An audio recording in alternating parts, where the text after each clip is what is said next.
오늘 우리에게 주시는 하나님의 말씀은 열왕기상 10장 14절에서 29절 말씀입니다.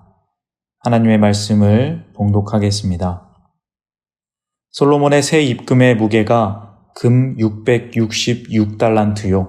그 외에 또 상인들과 무역하는 객상과 아라비아의 모든 왕들과 나라의 고관들에게서도 가져온지라. 솔로몬 왕이 쳐서 들인 금으로 큰 방패 200개를 만들었으니 매 방패에 든 금이 600세겔이며 또 쳐서 들인 금으로 작은 방패 300개를 만들었으니 매 방패에 든 금이 3만에라. 왕이 이것들을 레바논 나무 궁에 두었더라. 왕이 또 상아로 큰 보좌를 만들고 정금으로 입혔으니 그 보좌에는 6층계가 있고 보좌 뒤에 둥근 머리가 있고 앉는 자리 양쪽에는 팔걸이가 있고 팔걸이 곁에는 사자가 하나씩 서 있으며 또 12사자가 있어 그 6층계 좌우편에 서 있으니 어느 나라에도 이같이 만든 것이 없었더라. 솔로몬 왕이 마시는 그릇은 다 금이요 레바논 나무 궁의 그릇들도 다 정금이라. 은 기물이 없으니 솔로몬의 시대에 은을 귀히 여기지 아니함은 왕이 바다에 다시스 배들을 두어 히람의 배와 함께 있게 하고 그 다시스 배로 3년에 한 번씩 금과 은과 상아와 원숭이와 공작을 실어 왔음이더라. 솔로몬 왕의 재산과 지혜가 세상의 그 어느 왕보다 큰지라. 온 세상 사람들이 다 하나님께서 솔로몬의 마음에 주신 지혜를 들으며 그의 얼굴을 보기 원하여 그들이 각기 예물을 가지고 왔으니 곧 은그릇과 금그릇과 의복과 갑옷과 향품과 말과 노새라. 해마다 그리하였더라. 솔로몬이 병거와 마병을 모으매 병거가 1400대요 마병이 12,000명이라. 병거성에도 두고 예루살렘 왕에게도 두었으며 왕이 예루살렘에서 은을 돌같이 흔하게 하고 백향목을 평지에 뽕나무같이 많게 하였더라.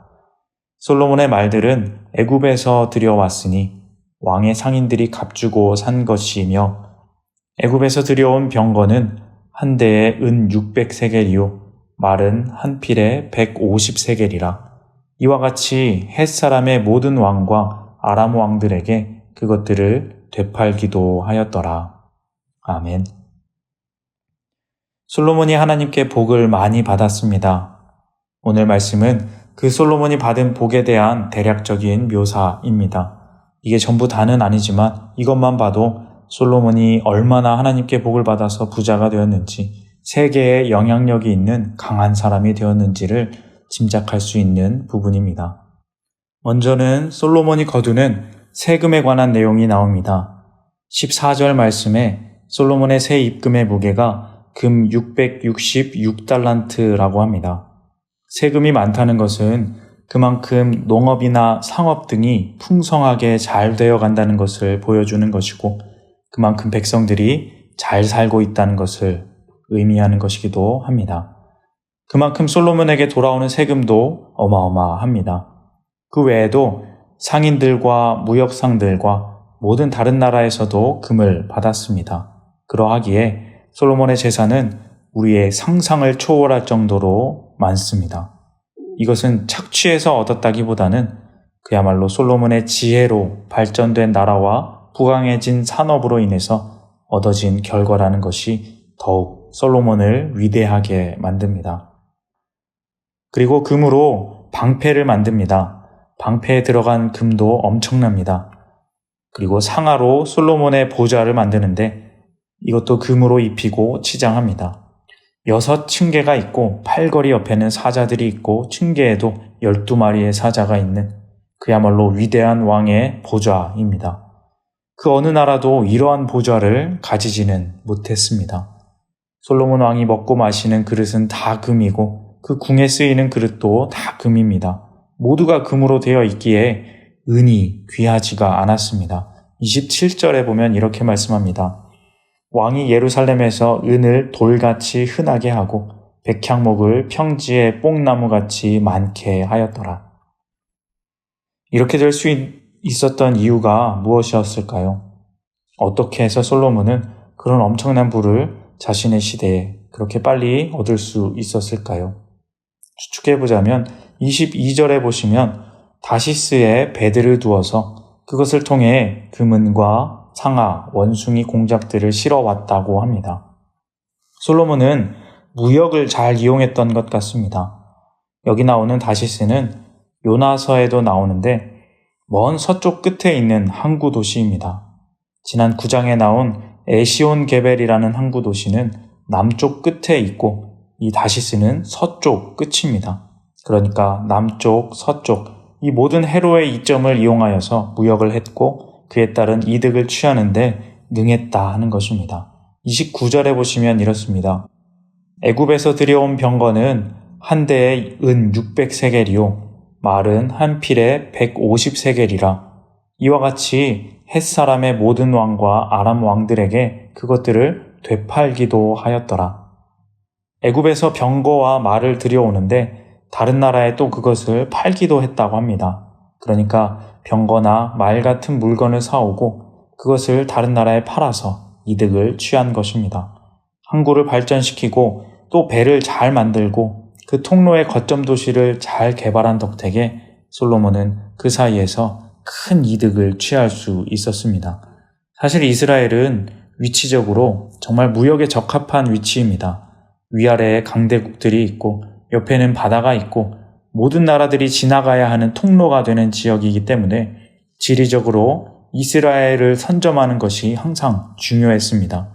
그래서 주변 강대국들이 돌아가면서 이스라엘을 점령했던 그 과거의 역사가 있습니다. 그만큼 군사적으로나 상업적으로나 중요한 지리적 이점을 가진 곳이 이스라엘이라는 것이죠. 하지만 그것은 이스라엘이 약소국일 때의 이야기이고 그 이스라엘이 강하게 되면 어떻게 될까요? 군사적, 상업적 요충지를 강대국인 이스라엘이 장악하고 있으면 그것을 잘 이용만 하면 굉장히 쉽게 부를 차지할 수 있다는 것입니다. 솔로몬은 지혜로운 사람이었기 때문에 그것을 잘 알았습니다. 지형과 또 위치적 장점을 최고로 잘 사용할 줄 알았던 것이죠. 그렇기에 도시들을 개발했고 그 무역에서 얻어지는 이득으로 단숨에 큰 부자가 될 수 있었던 것입니다. 23절 말씀입니다.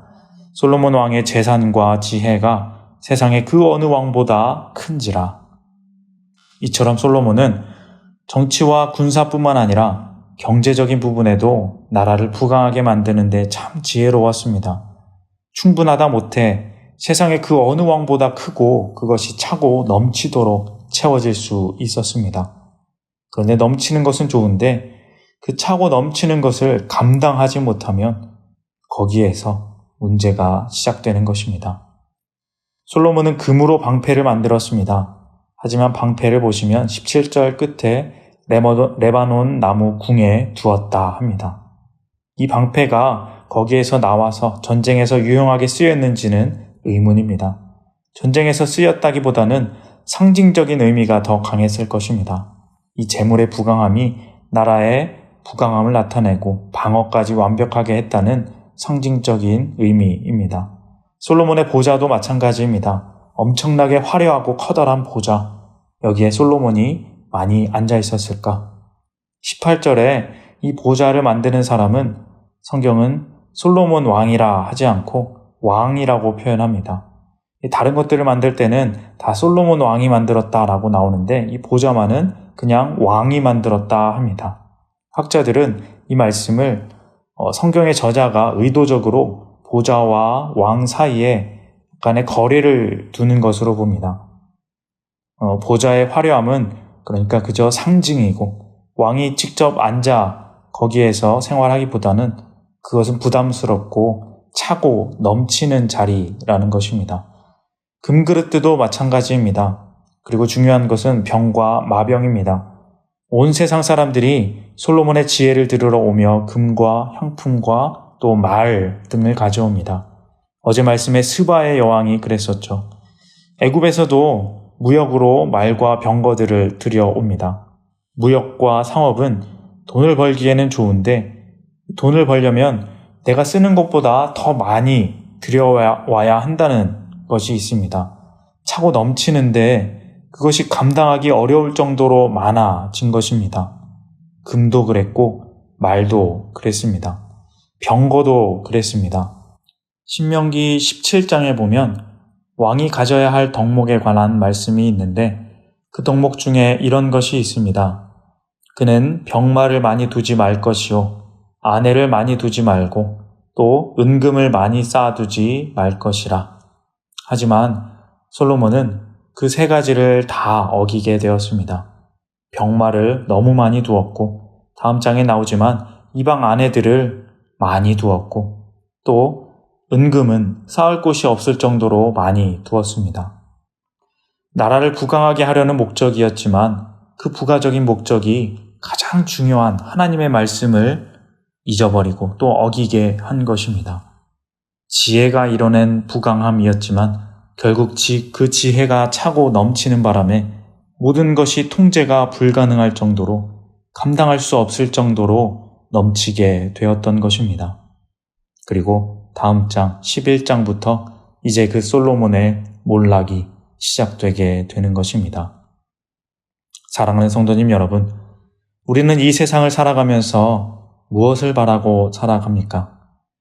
내가 가지려고 하는 것은 나에게 정말 필요한 만큼입니까? 아니면 내가 감당하지 못할 만큼의 무언가입니까?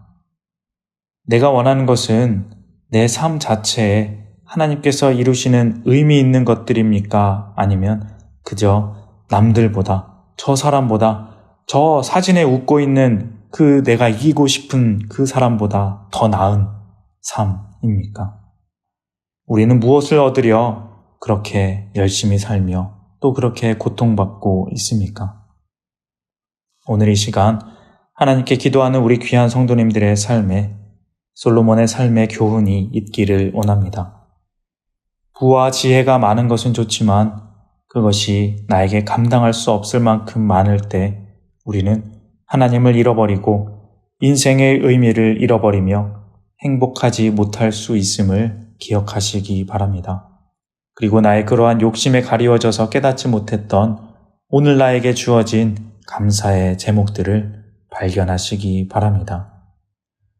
구름 사이로 비춰오는 햇빛을 통한 하나님의 은혜, 길가의 꽃 향기로 불어오는 하나님의 섭리, 가족의 웃음소리로 들려오는 하나님의 음성, 그러한 것들로 그렇게 오늘을 충분히 행복하게 하시는 하나님의 동행으로 참 아름답고 멋진 삶 살아가시기를 바랍니다.